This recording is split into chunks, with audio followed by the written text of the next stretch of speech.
বাংলাদেশের একমাত্র প্রবাল দ্বীপ সেন্ট মার্টিন, যা কিনা বাংলাদেশের দক্ষিণাঞ্চলে অবস্থিত। সেন্ট মার্টিনের পরবর্তীতে বাংলাদেশের আর কোনো ভূসীমা নেই। আজ আমরা কথা বলবো এই সেন্ট মার্টিনের প্রাকৃতিগত অবস্থা নিয়ে।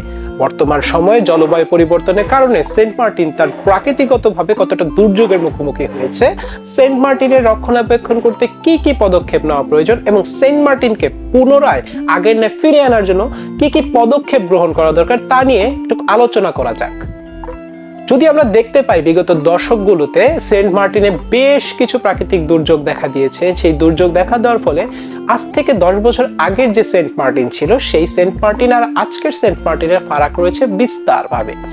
দেখে থাকবেন আপনারা যে আজকের সেন্ট মার্টিনে যদি আপনারা যান সেখানকার আয়তন কমে আসছে, জলধারা বাড়ছে, কিন্তু আগামী বা পরবর্তী যে 10 বছর ছিল, বিগত যে 10 বছর ছিল সেই 10 বছরে যদি আপনি যান সেখানে ভূখণ্ডটা বেশি ছিল।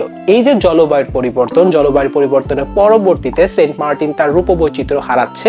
এক্ষেত্রে কিন্তু আমরা বলতেই পারি যে এই যে জলবায়ু পরিবর্তন হলো, এই জলবায়ু পরিবর্তন কিন্তু আমাদের মানব সৃষ্ট কারণে জলবায়ু পরিবর্তন হচ্ছে। আমরা কিন্তু প্রাকৃতিকভাবে যতটা দোষ দিয়ে থাকি জলবায়ু পরিবর্তনকে, মানব সৃষ্ট কারণগুলো কিন্তু আমরা দেখতে পারি, কিন্তু আমরা শুধুমাত্র এক জলবায়ু পরিবর্তনকে প্রাকৃতিক কারণ হিসেবে দেখছি। একটু লক্ষ্য করে দেখবেন এই জলবায়ু পরিবর্তনের ফলে সেন্ট মার্টিনে তার পানিতে লবণাক্তের পরিমাণটা বাড়ছে, পাশাপাশি যে সামুদ্রিক যে জীব রয়েছে এবং সমুদ্রের নিচে যে আমাদের রিসোর্স গুলো রয়েছে তারও কিন্তু ক্ষয়ক্ষতি হচ্ছে।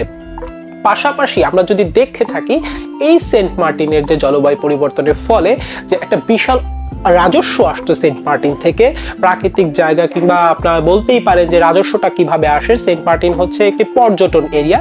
এই পর্যটন এরিয়ার রাজস্বটা কিন্তু নষ্ট হচ্ছে আস্তে আস্তে ধীরে ধীরে। এরই প্রেক্ষিতে আমরা দেখেছিলাম 2018 সালে তৎকালীন সরকার সেন্ট মার্টিন প্রবেশের জন্য একটি রেজিস্ট্রেশন বুথ সিস্টেম করেছিল, যে সেন্ট মার্টিনে যেতে হলে রেজিস্ট্রেশন করতে হবে। এবং বর্তমান সময়ে আমরা ইন্টার্ম গভর্নমেন্টেও দেখছি তারাও কিন্তু একটা রেজিস্ট্রেশন বুথ সিস্টেম করেছে, যে সেন্ট মার্টিনে যেতে হলে রেজিস্ট্রেশন করতে হবে। কারণ হিসেবে তারা দেখিয়েছে মানব সৃষ্ট কারণে যে সেন্ট মার্টিনে ক্ষতিগ্রস্ত হচ্ছে, এই ক্ষতিগ্রস্তটা মানব সৃষ্ট কারণে সর্বপ্রথম যদি আমরা দেখাতে চাই, সর্বপ্রথম দেখাতে হচ্ছে প্লাস্টিক জাত কারণ। আমরা মানব সৃষ্ট যারা পর্যটক যাই তারা কিন্তু সবসময় প্লাস্টিক ব্যাগ ক্যারি করে থাকি, কাচের বোতল ক্যারি করে থাকি।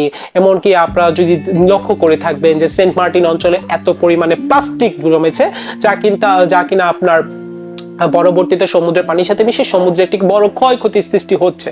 এই যে জিনিসগুলো, এগুলো কমানোর জন্য, এগুলো রক্ষা করার জন্য সরকার যে রেজিস্ট্রেশন প্রক্রিয়াটি করেছে সেটাকে আমরা সাধুবাদ জানাচ্ছি। এবং এই পাশাপাশি সরকারের আরো কিছু পদক্ষেপ নেওয়া উচিত, যেমন সেন্ট মার্টিন রক্ষণাবেক্ষণের জন্য সেখানকার মানুষের যে একটা জীবন চাহিদা সেটা উন্নয়ন করতে হবে। দেখেন, যখন সেন্ট মার্টিনে পর্যটক যাবে না, সেন্ট মার্টিন যেহেতু একটা পর্যটন এরিয়া, যখন আপনি পর্যটক কেন্দ্রে একটা রেস্ট্রিকশন এরিয়া বেঁধে দিচ্ছেন যে আপনারা এতজনের বেশি যেতে পারবেন না, সাপোজ ধরুন 200-300 মানুষের মধ্যে মাত্র এখন 20 থেকে 25 জন মানুষ যেতে পারবেন, ওই এলাকার যে মানুষরা রয়েছে তাদের রুটি রুজির উপর একটা বড় প্রভাব পড়ে। সেই ক্ষেত্রে সরকারের উচিত সরকারিভাবে যে এই যে সেন্ট মার্টিন অঞ্চলে যে একটা বিপুল পরিমাণ মানুষ বসবাস করে তাদেরকে ভাতা প্রদান করা, কারণ তারাও একজন বাংলাদেশের মানুষের অংশ। এবং তাদেরকে যদি আপনি রক্ষণাবেক্ষণ না করেন সেই ক্ষেত্রে তারা কি করবে, তারা কিন্তু একটি অবৈধ পথের দিকে যাবে। কারণ আমরা জানি সেন্ট মার্টিনের পাশাপাশি আশেপাশে ভারত আছে এবং ওই সাইডে নেপাল আছে। এই দিক থেকে জলসীমা থেকে বাংলাদেশের একটি বড় মাদক চোরাচারা কারবারটা ওই সেন্ট মার্টিন দিয়ে আসে। যখন কিনা সরকার এদেরকে পদক্ষেপ নেবে, এদের রুটি রুজির পদক্ষেপ নেবে, এদের ভাত ডালের কর্মসূচি পদক্ষেপ নেবে, সেই সময় তারা কিন্তু এই সমস্ত বেআইনি কাজ থেকে ফিরে আসবে।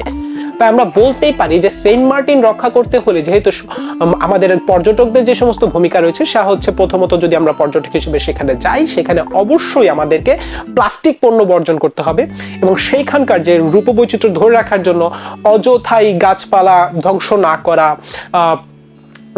তারপরে আমরা প্লাস্টিক বর্জ্যগুলো যেখানে সেখানে না ফেলা, এগুলো না করা। এবং পাশাপাশি সরকারকে, যেহেতু আপনার সরকার বর্তমান গভর্নমেন্ট এবং আগের গভর্নমেন্টও বলে দিয়েছিল যে রেজিস্ট্রেশন প্রক্রিয়া যেহেতু যেতে হচ্ছে, সরকারকেও এই যে জনগোষ্ঠী রয়েছে জনগোষ্ঠীর দিকেও তাকাতে হবে, তাদেরকেও একটি ভাতার দিকে নিয়ে আসতে হবে, তাদেরকেও একটি ব্যবস্থাপনার দিকে নিয়ে আসতে হবে বলে আমরা দাবি জানাচ্ছি। আসুন তবে শেষ করা যাক, এই সেন্ট মার্টিন আমার, এই সেন্ট মার্টিন আপনার, এই সেন্ট মার্টিন আমাদের, এই সেন্ট মার্টিন আমাদের সোনার বাংলার। এই সেন্ট মার্টিন ধরে রাখার দায়িত্ব আমাদের। আমরা যাচ্ছি সেন্ট মার্টিন রক্ষা করতে, আপনি আসছেন তো আমাদের সাথে।